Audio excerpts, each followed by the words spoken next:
Hi friends, నేను ఇప్పుడే champion cinema నెట్ఫ్లిక్స్లో చూసి వచ్చాను. హానెస్ట్గా చెప్పాలంటే ఎక్స్పెక్టేషన్స్ లేకుండా చూస్తే బాగానే వర్క్ అయ్యే సినిమా ఇది. ఛాంపియన్ కథ ఒక ఫుట్బాల్ మీద ఆశలు పెట్టుకున్న యువకుడి కథ.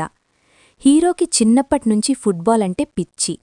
ఛాంపియన్ అవ్వాలి అన్న డ్రీమ్తోనే జీవితం నడుస్తుంది. కానీ లైఫ్ అనేది స్ట్రెయిట్ లైన్ కాదు కదా. Financial issues, family pressure, society నుంచి వచ్చే సెట్బ్యాక్స్ అన్నీ కలిపి అతన్ని రాంగ్ డెసిషన్స్ వైపు నెట్టేస్తాయి. కొన్ని సీన్స్లో హీరో ఆయుధాల వైపు వెళ్లే పరిస్థితి వస్తుంది. అది హీరోయిజం చూపించడానికి కాదు, అతని ఫ్రస్ట్రేషన్, హెల్ప్లెస్నెస్ చూపించడానికి. అక్కడ డైరెక్టర్ క్లియర్గా చెప్పిన పాయింట్ ఏంటంటే సిస్టమ్ మనుషుల్ని ఎలా చేంజ్ చేస్తుందో అనేది పాయింట్. ఇక పర్ఫార్మెన్సెస్ విషయానికొస్తే హీరో యాక్టింగ్ చాలా న్యాచురల్గా ఉంటుంది. అలాగే ఫుట్బాల్ సీన్స్లో ఎఫర్ట్ కనిపిస్తుంది. ఎమోషనల్ సీన్స్లో ఓవర్ యాక్టింగ్ లేదు. మ్యూజిక్ గురించి చెప్పాలంటే సాంగ్స్ చాలా లిమిటెడ్గా ఉన్నాయి.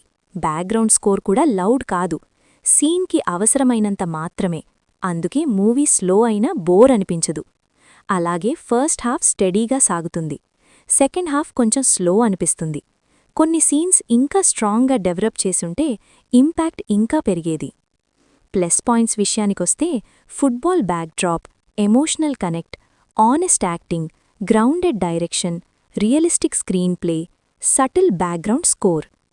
మైనస్ పాయింట్స్ విషయానికొస్తే కమర్షియల్ ఎలిమెంట్స్ ల్యాక్ అవ్వడం, పేస్ కొంచెం అనీవన్గా ఉండడం, సెకండ్ హాఫ్ కొంచెం స్లో అనిపిస్తుంది. కొన్ని సీన్స్ ఇంకా స్ట్రాంగ్గా డెవలప్ చేసుంటే ఇంపాక్ట్ ఇంకా పెరిగేది. ఓవరాల్గా చెప్పాలంటే ఛాంపియన్ యాక్షన్ లవర్స్ కోసం కాదు, కానీ inspirational sports dramas, real life struggle stories ఇష్టమైతే నెట్ఫ్లిక్స్లో డీసెంట్ వాచ్. నా సైడ్ నుంచి 3.5/5.